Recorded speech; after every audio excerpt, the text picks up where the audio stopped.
വയനാട് ഉരുൾപൊട്ടലിലെ ദുരന്തബാധിതർക്കായി വടുവഞ്ചാലിൽ ലയൺസ് ഇന്റർനാഷണൽ ആശുപത്രി സ്ഥാപിക്കുന്നു. ആശുപത്രിയുടെ ഉദ്ഘാടനം സെപ്റ്റംബർ 13-ന് Lions International president AP Singh നിർവഹിക്കും. 3180 Samuchola, this is the biggest project we have, and the cost is coming to nearly 6.5 crores of rupees. 6.5 crores of rupees for relief of victims of landslide. ഒരുപാട് projects try ചെയ്തു, continuously Kerala government ആയിട്ട് top line ആയിരുന്നു.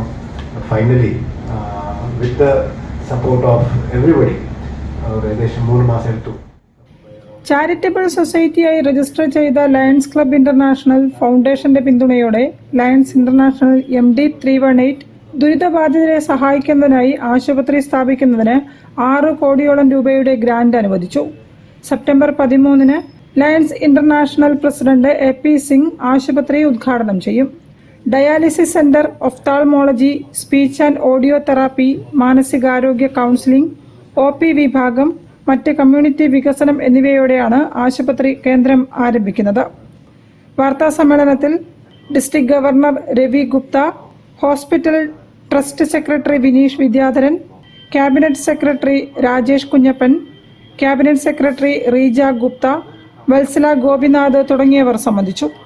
കേരളത്തിലെ ഞങ്ങളുടെ കേരളത്തിലെ Lions ക്ലബ്ബുകളുടെ Lions multiple ഫൗണ്ടേഷനാണ് ഇതിന് നേതൃത്വം നൽകുന്നത്. ലയൺസ് മൾട്ടിപ്പിൾ ആണ് ഇത് ഓൺ ചെയ്യുന്നത്, പക്ഷെ നടത്തുന്നത് ലയൺസ് ചാരിറ്റബിൾ ട്രസ്റ്റ് വയനാടാണ്. ആ ട്രസ്റ്റിന്റെ നേതൃത്വത്തിലായിരിക്കും ഈ ഹോസ്പിറ്റൽ റൺ ചെയ്യുക.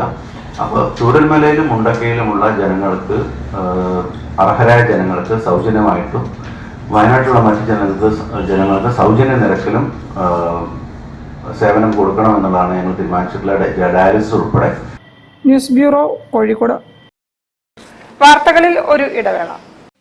ക്യാൻസറിനെതിരെ പൊരുതാനായി കാലിക്കറ്റ് സിറ്റി സർവീസ് സഹകരണ ബാങ്കും MVR ക്യാൻസർ സെന്ററും സംയുക്തമായി അവതരിപ്പിക്കുന്ന ക്യാൻസർ ചികിത്സാ സഹായ പദ്ധതിയാണ് മാസ് കെയർ.